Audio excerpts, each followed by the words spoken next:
Baik pemirsa, kembali lagi di acara kita Santri Kepo, keponya di sini menambah wawasan. Tadi kita sudah dengarkan sekelumit cerita kisah-kisah Rasulullah bersama Sayyidatuna Khadijah, kisah cinta Rasulullah bersama Sayyidatuna Khadijah. Dan sekarang kita akan bahas lebih dalam lagi tentang bagaimana romantisan Rasulullah terhadap istri-istrinya. Baik, Ustaz, gimana Ustaz? Kan kita sering dengar nih rumah tangga itu cuma 1 bulan enaknya, sisanya cekcok ini itu, berantem sama istri, kewajiban ini itu. Nah, dalam rumah tangga Rasulullah itu ada nggak sih cekcok itu bersama istrinya gitu? Ya benar sekali. Jadi memang makanya oleh karena itu biasanya disebut dengan bulan madu ya. Iya. Karena kata orang-orang ya, madunya atau enaknya sebulan, setelah itu nanti akan ada masalah. Jadi benar, itu merupakan sunnatullah.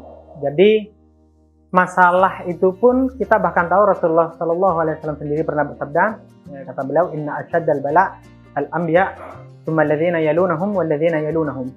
Bahkan kata beliau yang paling parah mendapatkan cobaan dari Allah itu justru para nabi kan. Dan cobaan itu berbagai macam, bisa dari eksternal, bisa juga dari internal seperti masalah kekeluargaan. Jadi kalau apakah di dalam kekeluargaan Rasulullah itu ada masalah? Ya, tetap ada. Apakah itu menunjukkan bahwasannya Rasulullah pun kurang dalam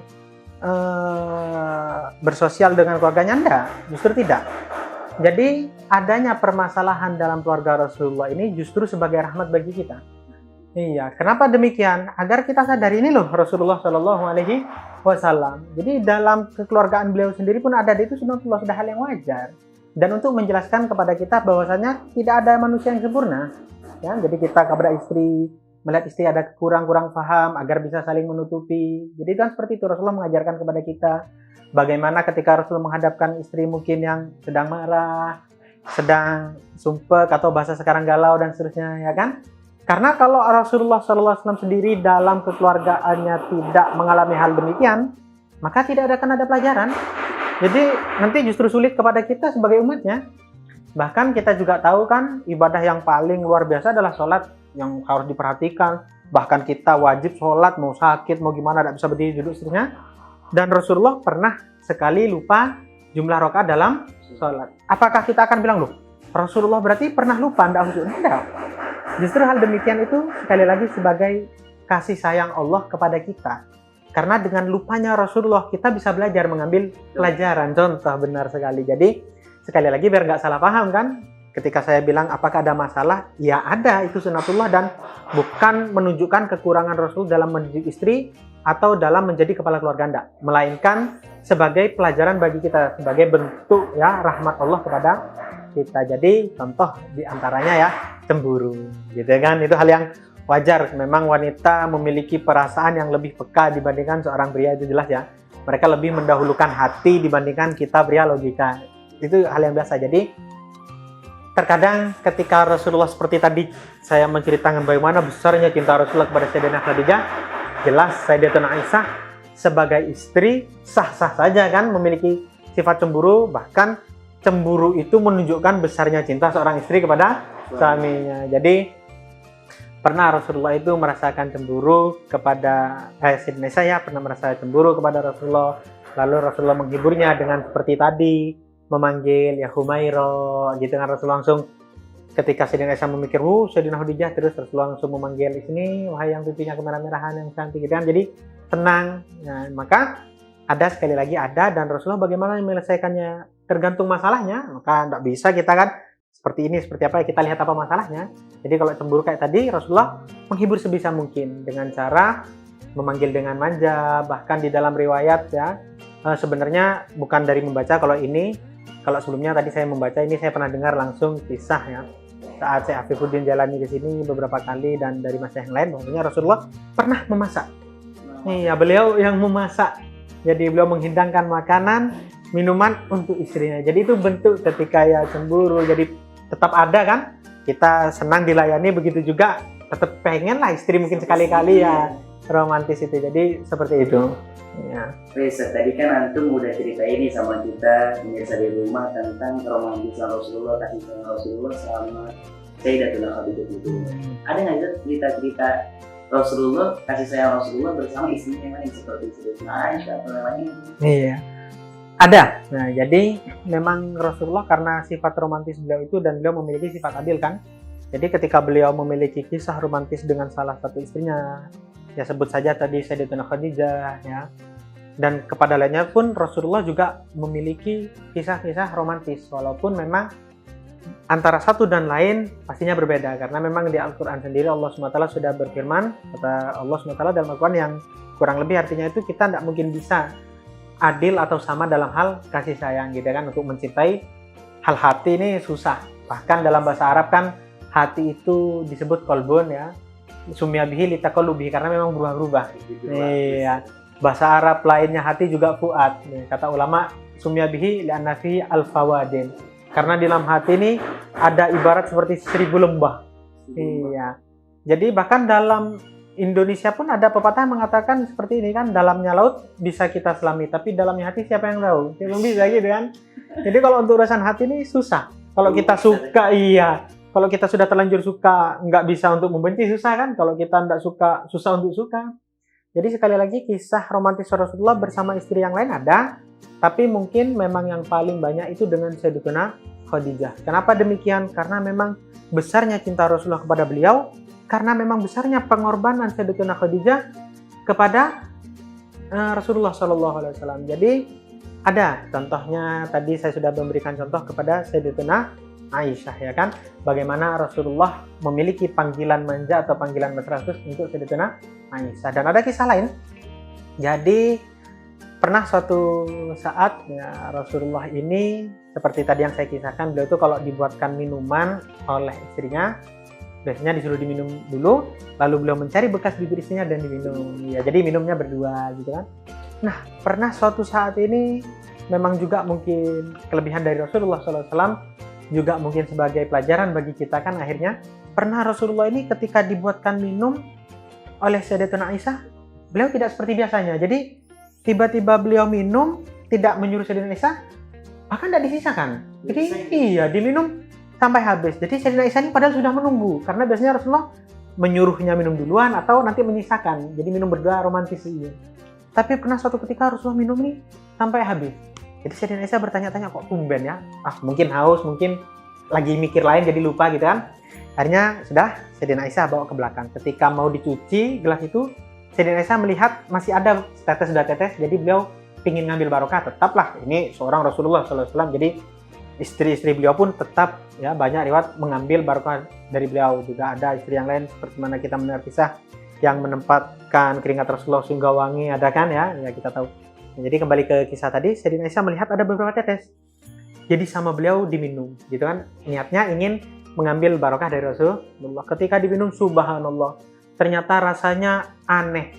Mungkin kalau sekarang bisa kita bilang bikin kopi, bukannya ngasih gula, keliru ngasih garam gitu ya. Jadi Sayyidatuna Aisyah, ya Allah, ternyata tidak disisakan karena Rasulullah itu menjaga perasaan istrinya. Jadi ini justru menjadi pelajaran pertama bagi kita lihat sifat romantis Rasulullah SAW dan untuk menjaga keharmonisan dalam rumah tangga. Jadi apapun yang istrinya hidangkan, beliau itu tidak pernah menyela makanan. Kok rasanya seperti ini? Tidak, beliau nikmati saja. Karena beliau tahu mungkin istrinya juga lelah, sedang menghidangkan, nyoba memberikan yang terbaik pastinya kan kepada suami. Jadi beliau tidak protes. Udah rasanya seperti apa ya, beliau nikmati saja dengan senyum. Tapi tetap Sayyidatuna Aisyah sebagai istri yang solehah, tetap beliau kan pasti nggak enak, ya Allah, merasa bersalah, ternyata yang saya hidangkan tadi rasanya nggak enak minumannya. Maka beliau cepat-cepat datang ke Rasulullah dan mengatakan, ya Rasulullah, saya minta maaf, ternyata minumannya nggak enak. Maka Rasulullah menjawab dengan hal yang sekali lagi sangat-sangat romantis. Jadi kalau bahasa kita itu seperti ini. Ya tadi mungkin kopinya rasanya asin, tapi sekarang manis ketika melihat wajahmu, ya Aisyah. Jadi luar biasa keromantisan Rasulullah SAW dengan istri-istrinya. Ya, satu pertanyaan istri Rasulullah kan banyak ya.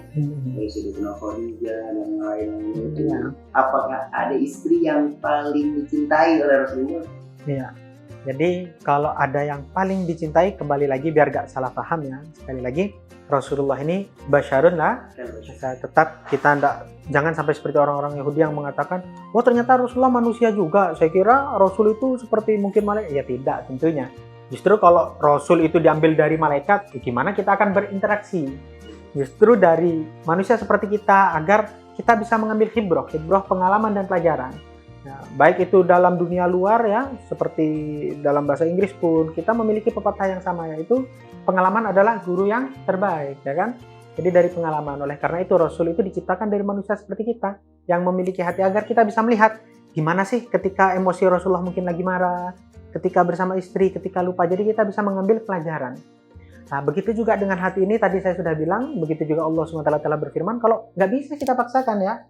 Hati ini terkadang condong kepada ini, condong kepada itu. Kalau kita bisa bilang, murid, anak, saudara, kita sayang semua. Nggak bisa kita bilang, mana yang lebih cinta, kita sama sayang. Tapi pasti ada yang lebih disayang. Kenapa? Karena mungkin sifat, karena lebih soleh, karena lebih nurut, dan seterusnya.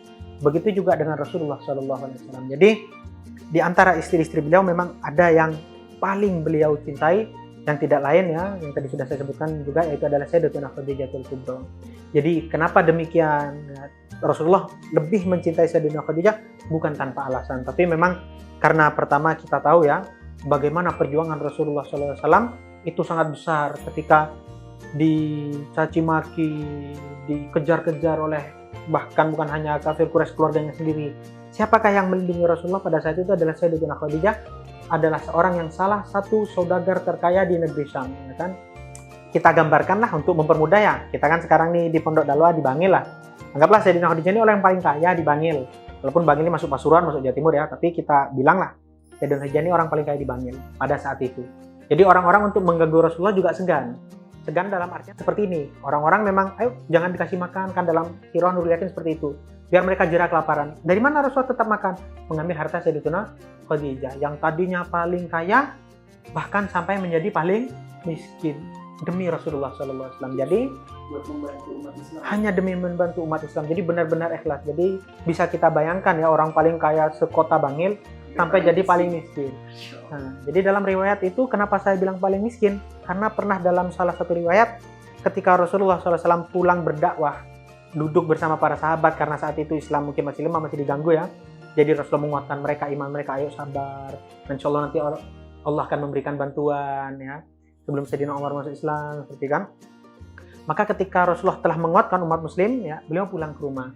Ketika pulang ke rumah, beliau mendapatkan Sayyidatuna Khadijah ini sedang menyusui putrinya, dalam riwayat Sayyidatina Fatimah yang sedang disusui. Ketika Rasulullah masuk, biasanya Sayyidatuna Khadijah ini selalu menyambut. Tapi kebetulan saat itu karena sedang menyusui, jadi beliau tutupi seperti semacam kain, tapi beliau justru menggeser, jadi berbalik badan. Rasulullah ini merasa aneh, karena biasanya selalu menyambut dengan senyuman. Ini kok berpaling? Jadi berbeda dari biasanya, ada apa? Jadi Rasulullah coba mendekati, ketika Rasulullah coba mendekati, subhanallah, kain yang digunakan menutup itu terlihat basah, tapi sedikit berwarna merah. Jadi Sayyidina Khadijah ini menyusui Sayyidina Fatimah tidak lagi keluar susu, bahkan bercampur darah. Kenapa? Karena beliau tidak makan dalam riwayat sampai 3 hari tidak. Karena semua hartanya sudah diberikan kepada Rasulullah SAW. Maka serentak langsung Rasulullah duduk di dekat Sayyidina Khadijah.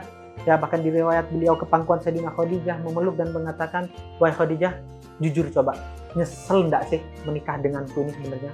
Kenapa demikian? Karena dulu engkau orang yang paling kaya coba. Ya pada saat itu iya. Mungkin kalau wanita sekarang kamu bisa dandan ya kan, bisa perawatan dulu, makan apa aja bisa, pakaian. Tapi sekarang lihat keadaanmu, pakaian apa adanya, dan tidak sempat karena ngurusin Rasulullah, dan beliau pun memikirkan umat Islam, membantu Rasulullah. Iya, harta semua sudah ada, bahkan air susu pun sampai tidak keluar karena makan. Maka Rasulullah sebagai suami yang tanggung jawab itu ingin, ayo jujur, nyesel enggak sih? Apa jawaban Sayyidatina Khadijah? Inilah jawaban yang membuat Rasulullah itu lebih mencintai Sayyidatina Khadijah dibandingkan lainnya. Sayyidatina Khadijah dengan tegas beliau menjawab, wahai Rasulullah, wahai suamiku, saya mau ngasih pesan ini ya. Ini wasiat, tolong dijaga. Nanti kalau saya sudah meninggal dunia, seumpama saya sudah meninggal, saya tidak bisa lagi bantu, dan ternyata kamu masih butuh uang untuk berdakwah, kamu gali kuburanku. Kamu ambil tulang belulangku dan jual ke pasar, siapa tahu laku. Atau kalau tidak laku, kata beliau, kamu membutuhkan rakit untuk menyeberangi sungai dan tidak bisa menemukan apapun, gunakan tulangku ini, kamu ikat jadikan rakit. Lihat betapa besar dan indahnya jawaban Sayyidatina Khadijah. Bahkan kita juga sering mendengar Sayyidatina Khadijah adalah satu-satunya wanita. Bukan satu-satunya wanita, bahkan satu-satunya orang dari zaman Nabi Adam sampai nanti kiamat yang mendapatkan salam langsung dari Allah Subhanahu wa Ta'ala. Jadi kita bisa membayangkan betapa besarnya makom beliau. Jadi sangat-sangat dicintai. Karena apa? Bukan sholat, bukan ibadah. Tidak, lihat betapa beliau itu sebagai seorang istri sangat-sangat berbakti kepada suami, benar-benar berbakti, patuh, membantu 100%. Jadi bisa kita bayangkan, dan itu sekelumit dari besarnya pengorbanan Sayyidatina Khadijatul Kubra. Jadi bisa kita bayangkan dari kisah yang sebelumnya juga saya sebutkan, bisa kita lihatlah, kita pikirkan sendiri bagaimana besarnya cinta Rasulullah kepada Sayyidatina Khadijah. Teman-teman, baru saja kita dengarkan bagaimana pengorbanan Sayyidatina Khadijah untuk kita para umatnya. Tapi teman-teman jangan kemana-mana, karena setelah ini di segmen ketiga, segmen terakhir akan membahas sesuatu yang lebih menarik lagi daripada segmen pertama dan kedua. Jangan kemana-mana, tetap di Santri Kepo. Keponya di sini menambah wawasan.